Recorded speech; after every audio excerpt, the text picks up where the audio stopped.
Listen up, listen closely, listen here.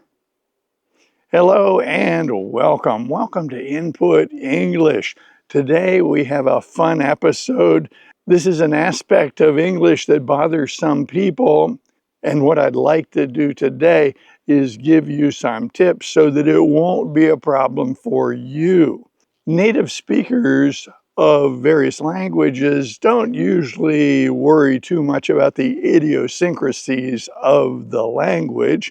They just deal with it. It's just normal for them, and they don't think of their native language as having some strange characteristics.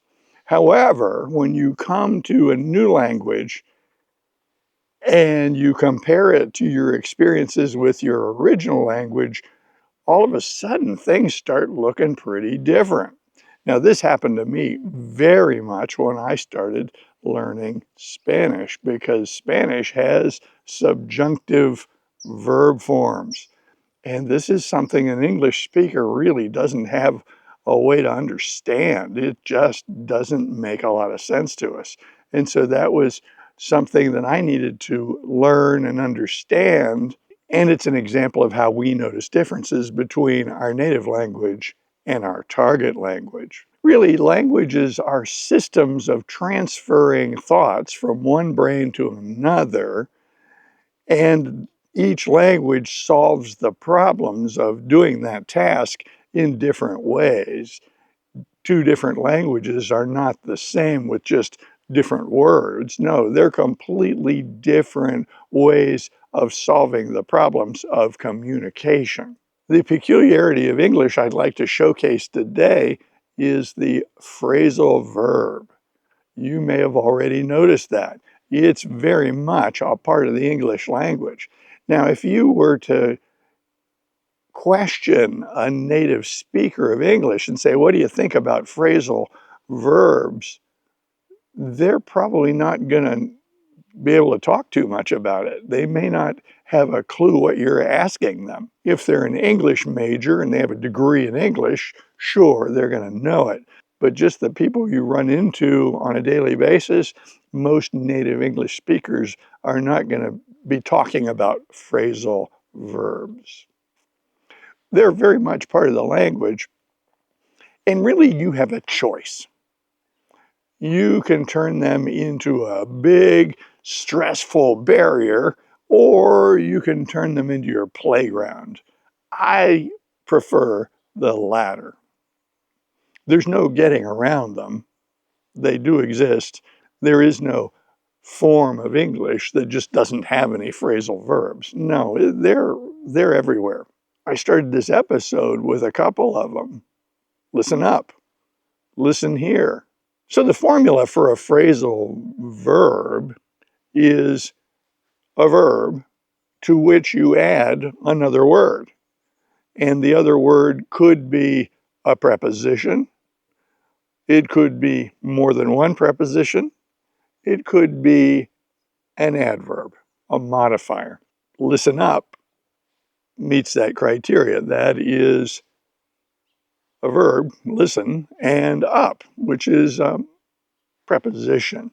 If you want to remember what a preposition function is in English, it's actually easy. A preposition is where a small animal can go, like a squirrel. A squirrel can go under, over, around. The squirrel can be at something. It can go to something. It can come from something. These are all prepositions.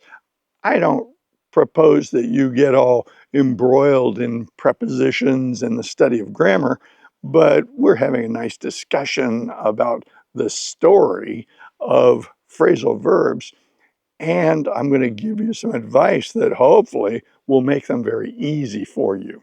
When I said listen carefully, that's a verb plus an adverb.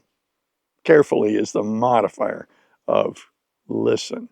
So those are the two most common forms of phrasal verbs. Certainly there are people who get all excited about this, and there are people that have long lists of phrasal verbs and their definitions, and they advocate that you study them and memorize them. I don't recommend that. You now understand what they are. So when you run into one, you can recognize it. You don't have to diagram it. You don't have to study it. You don't have to memorize it. It's kind of nice to know what you're hearing. So how do you deal with phrasal verbs? Well, I recommend two things. Basically, don't worry about them.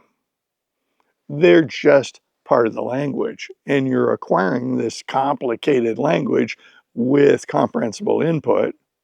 Comprehensible input is arguably the best way to learn English because of the inherent complexity of English, and phrasal verbs are just a specific manifestation of that complexity. So I wouldn't worry about them, and I would learn them in context with comprehensible input. That's the way to learn them.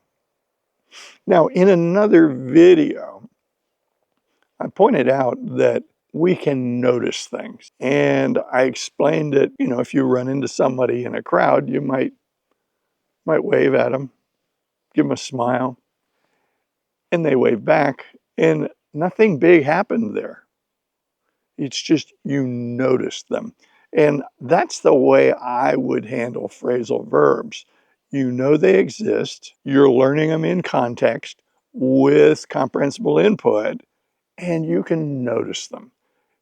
Not study them, not write them down, not look them up, not do any memorization. No, none of those things, but just notice them. When you see one, it's like, oh yeah. Typically, when we create a phrasal verb, it dramatically changes the meaning of the verb. It's not a subtle difference. It becomes an idiom. When you put together a phrasal verb, you're creating a new expression using the building blocks of these words. So by far the best way to learn these things is in context with lots of input. One of the things that I don't want people to do is pile a lot of stress on themselves. I don't want people to worry about their performance, how quickly they're learning. I just don't want people to get embroiled in all this stressful stuff that can come with the didactic learning of English.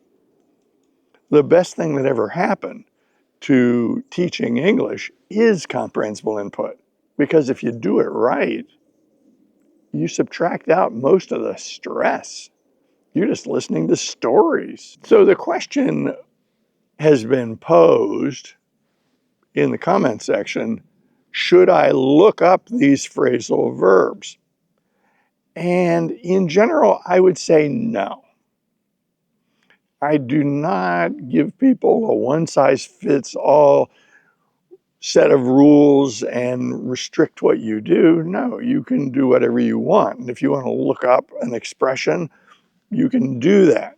But if you analyze it, it's not a very efficient use of your time. I would submit that your time is better used getting more input and not worrying about these figures of speech that are peppered throughout the English language. They're just part of the language. You're learning the language. Let's don't get bogged down in these details and decrease your efficiency of learning the language. If, on the other hand, there is a phrasal verb, or any word for that matter, that you do not understand, and if that expression is crucial for your understanding of the story, particularly if it keeps coming up in the story, and without it you can't comprehend the story, then certainly you could look that up. Of course, the trouble with looking up an expression is, yes, it takes you a lot of time to do that, but it also gives you one or two definitions. It doesn't give you the richness of meaning that most words and expressions have. So I look up words very quickly if they're crucial to the story, and all I want is a quick clue so that I can go back to the story and have that clue make the story make sense, and then I proceed with the input. I just want more input. I would submit that phrasal verbs, like so many things in English, are just funny little characteristics, and you can recognize them, rest your mind on them for a moment, and then forget them. It's just part of the language. Move on with the story. Keep going with the input. You got to remember, our goal is that when you receive input, that your understanding is so good that you forget your listening or reading in English. This happened to me a long time ago in Spanish. I was listening to a story and I got into the story big time. It was fun. And at the end of it, I thought, that was in Spanish. I understood everything. And when you get to that level of just understanding everything as a natural listener, the last thing you want to be doing is worrying about weird expressions like phrasal verbs. So for the most part, ignore them. So I hope you found this useful. I invite comments below, and I invite you to join us in future videos. See you soon.